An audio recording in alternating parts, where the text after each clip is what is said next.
Hello friends, I'm Harish Demla from Accurate Fortune Astrology। दोस्तों आज की वीडियो में हम आपको बताएंगे कि यदि कैंसर असेंडेंट में वीनस 11th हाउस में बैठ जाएं तो हमें किस तरह के फल मिल सकते हैं। आइए जान लेते हैं कि कर्क लगन का शुक्र अगर 11th हाउस में आ जाए यानी 11वें भाव में आ जाए तो हमें किस तरह के फल मिल सकते हैं। देखिए दोस्तों, 11th हाउस में 2 नंबर राशि है जो कि शुक्र देव की साधारण राशि है और मून की एग्जॉल्टेड राशि है। और 11th हाउस का संबंध है लाभ से, इनकम से, गेन से।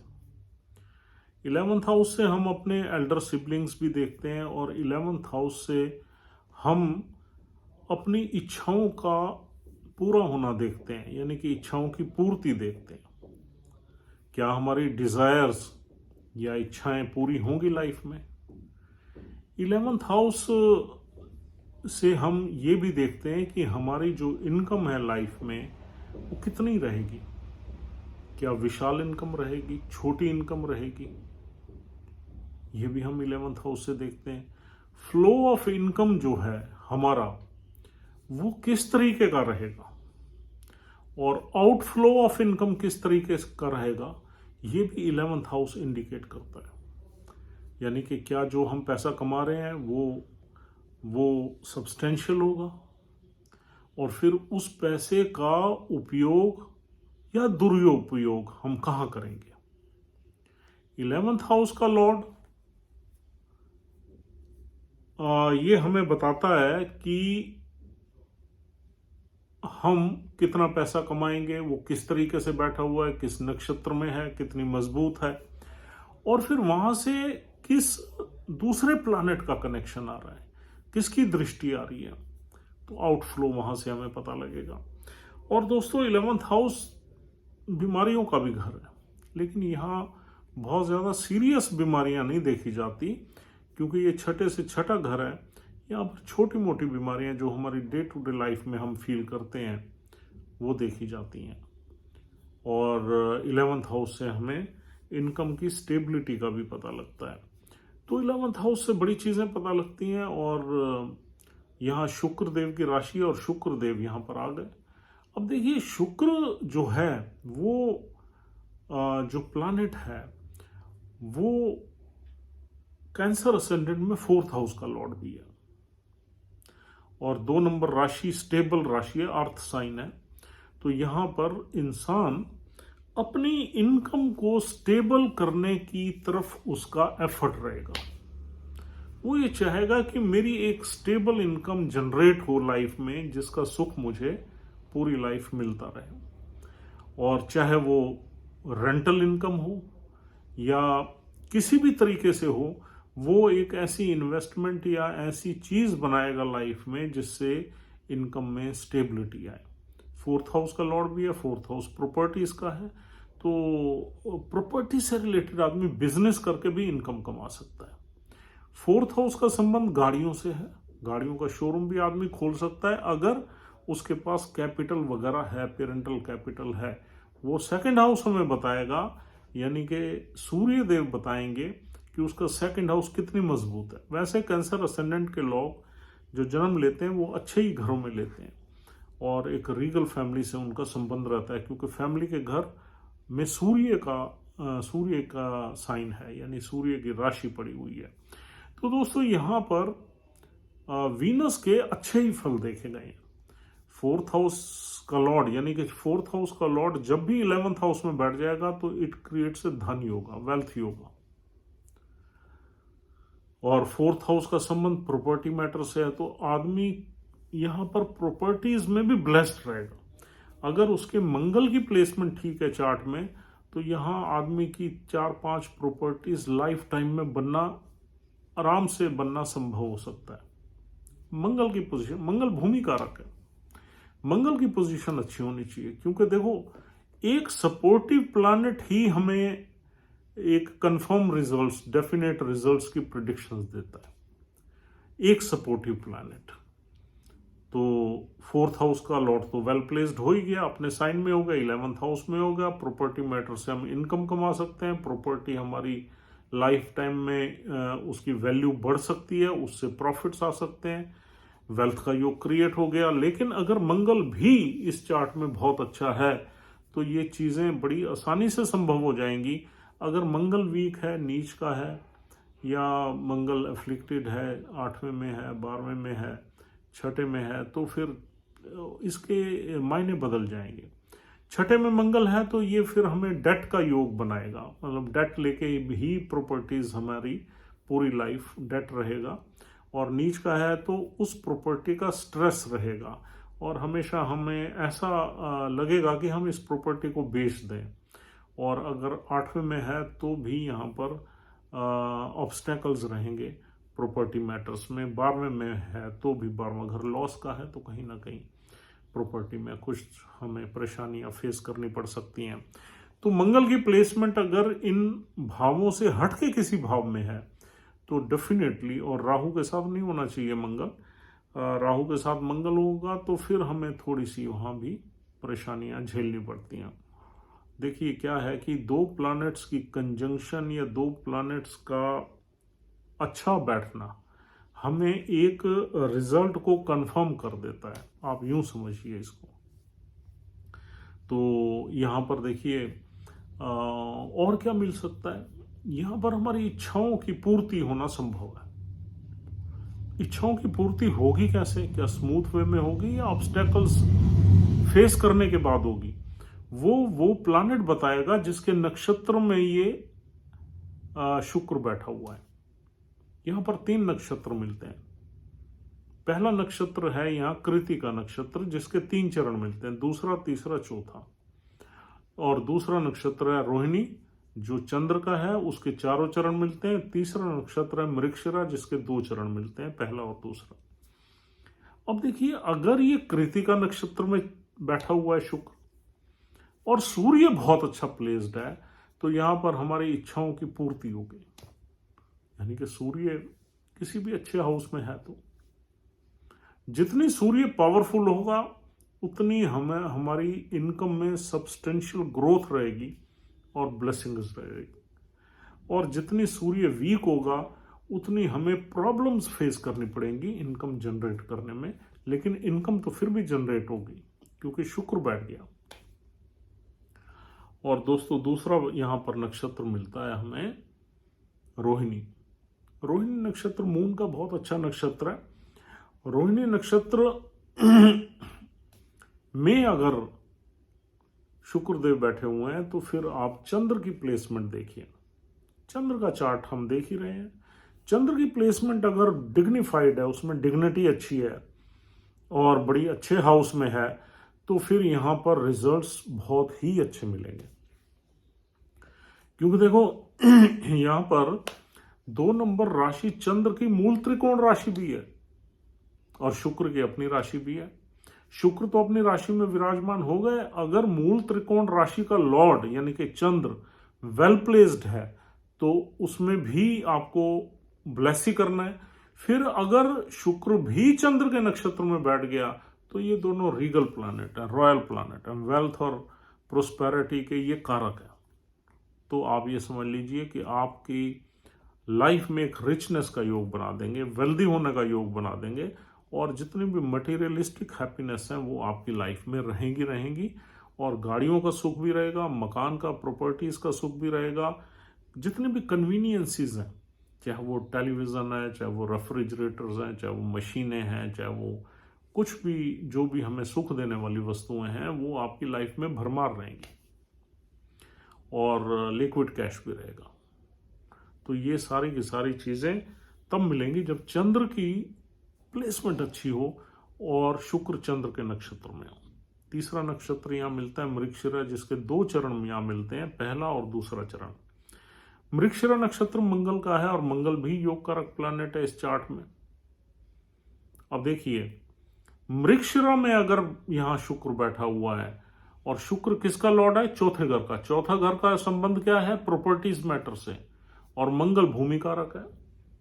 और मंगल अगर अच्छा प्लेस हो गया और ये मृगशिरा में हुआ तो आपका जो इंक्लिनेशन रहेगा लाइफ में प्रॉपर्टीज इकट्ठी करने का रहेगा। आप पैसा कमा के प्रॉपर्टीज में ही इन्वेस्ट करोगे अगर मंगल की प्लेसमेंट अच्छी हुई और शुक्र मंगल के नक्षत्र में हुआ। तो हमारा, हम कह रहे थे ना, आउटफ्लो ऑफ फंड्स आपका किस तरफ रहेगा, इस तरफ रहेगा। अगर मंगल के नक्षत्र में मंगल अच्छा है तो फिर प्रॉपर्टीज की तरफ आउटफ्लो रहेगा। और अगर मंगल छठे घर में बैठ गया, अगर मंगल छठे घर में बैठ गया तो हो सकता है कि आपका जो आउटफ्लो ऑफ इनकम है वो लोन्स में जाए, डेट्स में जाए, डिस्प्यूट्स में जाए। और अगर मंगल छठे घर में मूल नक्षत्र में बैठ गया तो ये खराब हो गया। फिर ये मतलब आपकी जो इनकम, आप पैसा तो कमाओगे लेकिन पैसा कहीं ना कहीं खराब हो जाएगा, होता रहेगा। तो इस तरीके से आपने प्रेडिक्शंस को एनालाइज करना है। ऐसे ही सूर्य के नक्षत्र में अगर यहां है, कृतिका नक्षत्र में बैठा हुआ है शुक्र, और सूर्य अगर सपोज 12वें घर में चला गया तो फिर आपका पैसे का खर्चा साथ के साथ होगा। आप पैसा कमाओगे और खर्च करोगे, सेविंग्स बड़ी मुश्किल हो जाएंगी।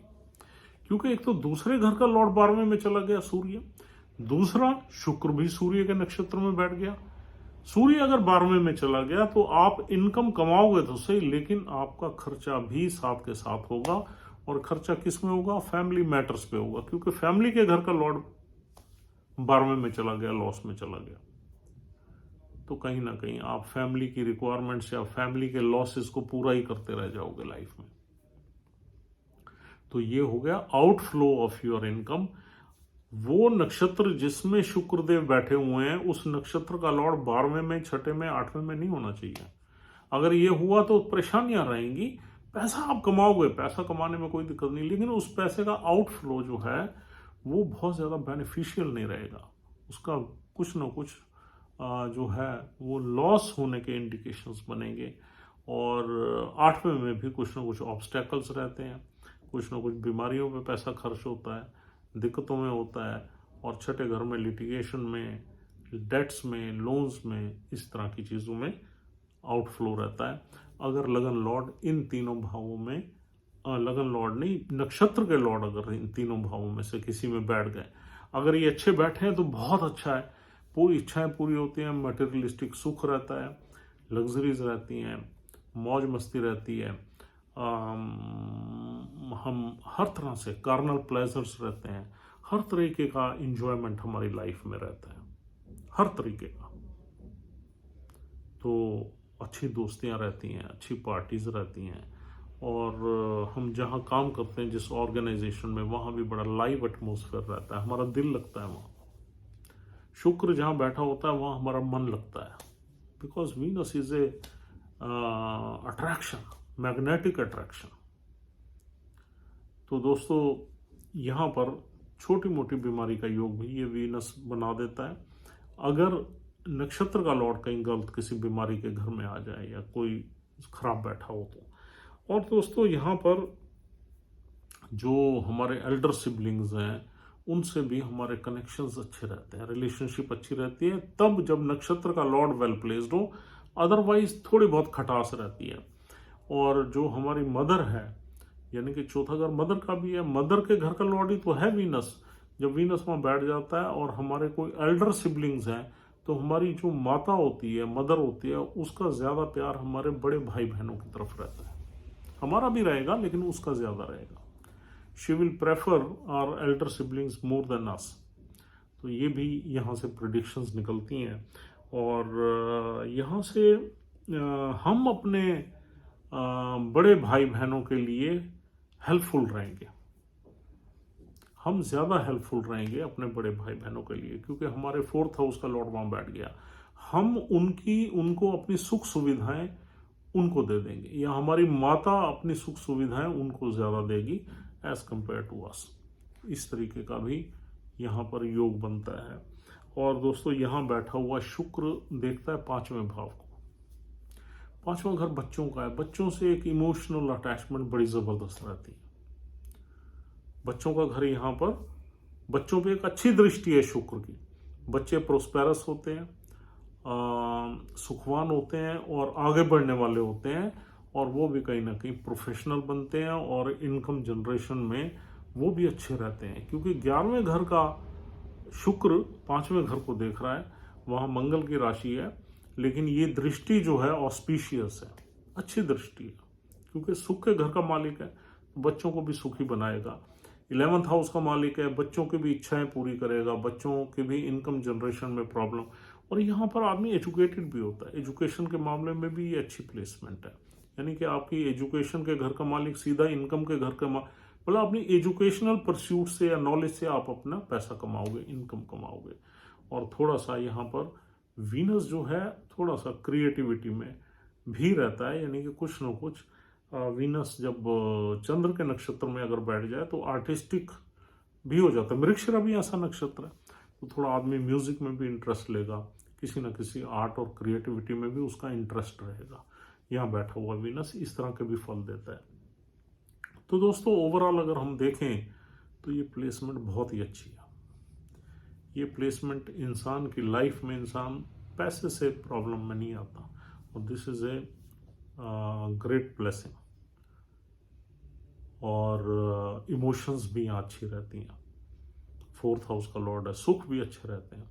तो कुल मिलाकर this is an amazing placement. बस यहाँ नक्षत्र का लॉर्ड अच्छा होना चाहिए, और मून जो लगन लॉर्ड है वो भी अच्छा होना चाहिए। 2 प्लैनेट्स अगर आपके अच्छे हैं तो फिर ये अमेजिंग प्लेसमेंट है। तो दोस्तों आज की वीडियो में इतना ही। उम्मीद करता हूँ कि आपको ये वीडियो अच्छी लगी है। If you are liking our videos please try to subscribe our channel. एक चीज़ बड़े दुख के साथ कहनी पड़ती है कि हमारे 76% व्यूअर्स अभी हमारे सब्सक्राइबर नहीं हैं, और इस वजह से हमारे सब्सक्राइबर्स कम हैं, सिर्फ 28,000 है। अगर हमारे ये 76% व्यूअर्स भी हमारे सब्सक्राइबर बन जाते हैं तो ये फिगर हमारी 1 लाख तक पहुंच सकती है। 1 लाख हमारे subscribers within no time बन सकते हैं। और अगर आप हमसे आपको अच्छी और वीडियोस की उम्मीद है, और आप हमारे चैनल से प्यार करते हैं, तो आप इमीडिएटली हमारे चैनल को सब्सक्राइब करिए, और यही एक ऑब्लिगेशन आपका हम पे होगा। और हम ये चाहते हैं कि हमारे जितने भी व्यूअर्स हैं वो हमारे सब्सक्राइबर हो जाएं। इसमें कोई नुकसान नहीं है आपका, हमारी वीडियोस की इन्फॉर्मेशन आपके पास आती रहेगी, और आप उनको जब भी देखना चाहें देख सकते हैं। लेकिन आप सिर्फ अगर व्यूअर हैं, सब्सक्राइबर नहीं है, तो मेरे ख्याल से इज ए 1 सेकंड जॉब, आपने सब्सक्राइब बटन प्रेस करना है, दैट्स ऑल। इसमें हमारा फायदा ये होगा कि हमारा प्रोत्साहन बढ़ेगा, हमें अच्छा काम करने के लिए आप लोगों की सपोर्ट मिलेगी, और भी कई सब्जेक्ट्स पे हम बात करेंगे, और हमारे आगे के प्लान्स भी बड़े एम्बिशियस हैं। इस लगन के बाद हम कुछ मिसलेनियस टॉपिक्स पे बड़ी वीडियोस बनाने वाले हैं नए साल में। ये हमारा फ्यूचर प्लान है। अभी ये असेंडेंट हमारा ख़त्म हो जाएगा राहु केतु की प्लेसमेंट को लेके, और न्यू ईयर से हम मिसलेनियस टॉपिक्स को भी साथ साथ में लेंगे, और नेक्स्ट असेंडेंट हमारा जेमिनी रहेगा, जैसा कि हम ऑलरेडी कमिट कर चुके हैं काफ़ी लोगों को। तो दोस्तों this is all for the day.